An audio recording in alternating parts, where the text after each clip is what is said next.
No blowing of one's trumpet here. Instead, silent skill producing the miracle material, glass.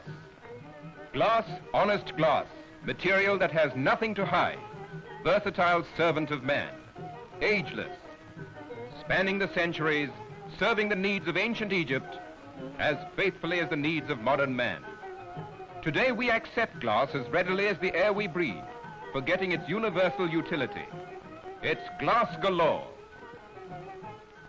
Asleep or awake, glass reflects the progress of an active world.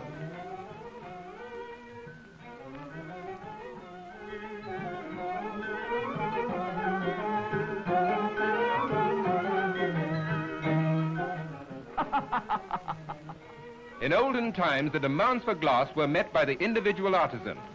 But today, only the factory can hope to meet the heavy needs for this functional material, tough as it is transparent. Watching glass being born is a fascinating experience. The mixture or batch from which ordinary glass is made contains soda ash, sand, lime and cullet, or broken glass. Among the many chemicals that are used are potash, lead oxide, boric oxide, and alumina.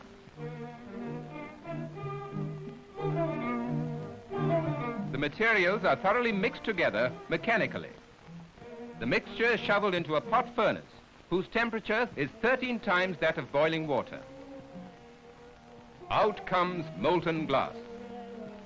Hollowware articles like lamp chimneys and tumblers are usually mouth-blown. Blowing by mouth calls for skill, experience, and patience. The blower dips his pipe into molten glass, gathering a workable amount on the end.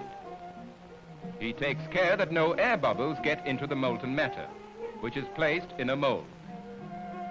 What follows is a good, steady blow. Looks simple, but it isn't. Sure and steady, a feat that could easily give a novice the wind up. And the result of all the expenditure of air is glass, molded to perfection.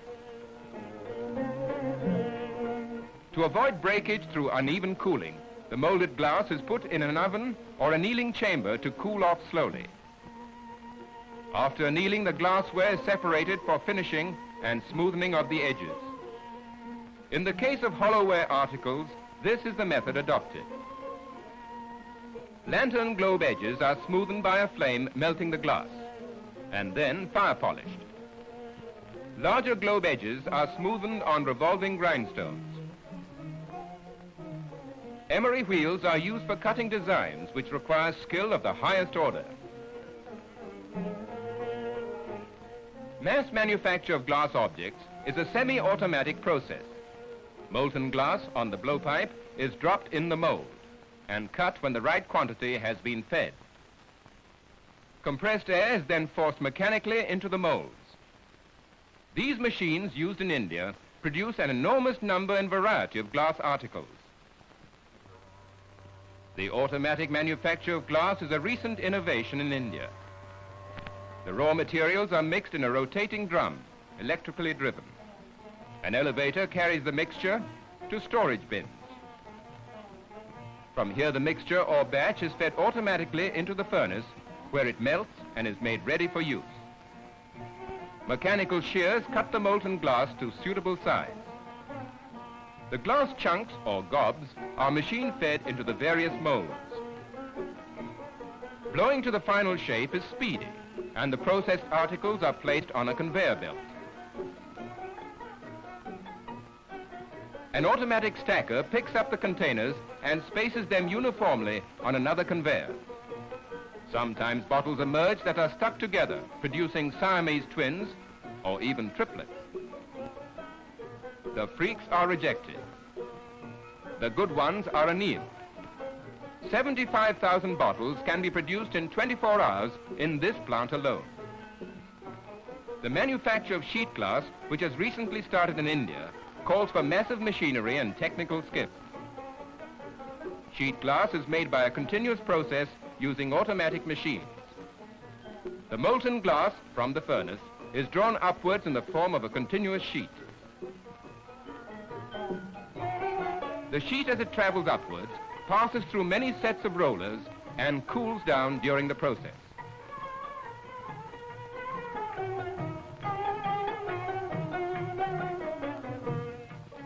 Emerging from the machine, it is ready for cutting into suitable lengths. Sheet glass, besides being highly transparent, is exceedingly tough. The most popular use for sheet glass is in store windows or interior decoration. Rod or tubing glass can be drawn by hand.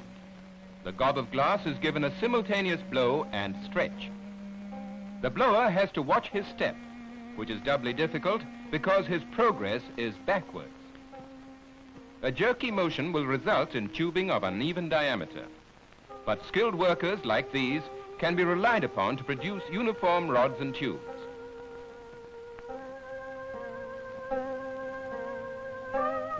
But hand-drawn glass is being replaced by marvelous machines.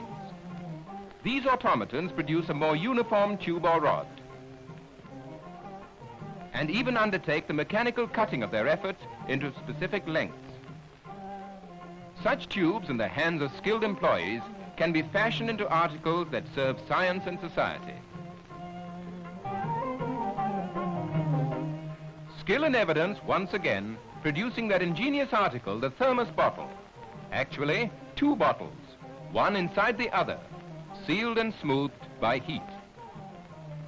After the initial firing, a vacuum is created. The inside surfaces are silvered mirror bright.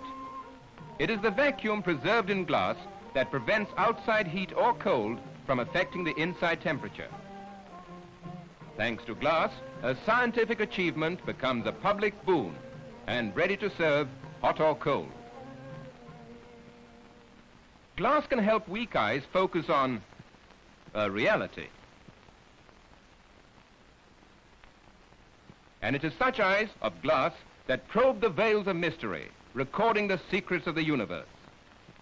In fact, without the piercing camera eye, this film could never have been taken or flashed upon the screen. The optical glass for these lenses is imported into India, but many kinds of lenses are now being manufactured in the country. Grinding lenses is one of the most exacting skills there is, a tribute to glass and technicians alike. Research in new types of glass is vitally needed to aid the Indian glass industry. To further the project, the Government of India has established in Calcutta the Central Glass and Ceramic Research Institute, a link in the chain of national laboratories. Its apt motto by our Prime Minister acts as a spur to all its personnel. Do it now. I am not interested in excuses for delays. I am interested only in things done. The Institute maintains close contact with the industry. Manufacturers' problems are discussed with the Institute scientists. Among the problems being tackled at present are the production of suitable containers for drugs and toiletries, and the use of indigenous materials in preference to those imported. Experiments have been conducted to produce Indian glass capable of withstanding the corrosive action of inks and chemicals. Foam glass developed at the Institute is an effective insulator. Foam glass floats and is a bad conductor of heat or cold. Among the indigenous materials used is Rajasthan salt cake, a crude form of sulfate of soda, which can replace imported soda ash in the manufacture of amber-colored glass. The internal pressure that bottles for aerated waters can withstand is determined by this pressure testing machine. Glass used for signal lights is now imported, but by the work done here, it will soon be possible to produce signal glass from the raw materials available in the country. By such investigations, it is hoped that India will produce many types of glass articles, which until now have had to be imported. The Indian glass industry has progressed far in making our country self-sufficient.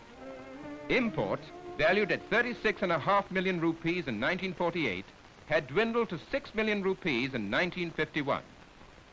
And production in the country stepped up from 31,000 tons in 1938 to 98,000 tons in 1951.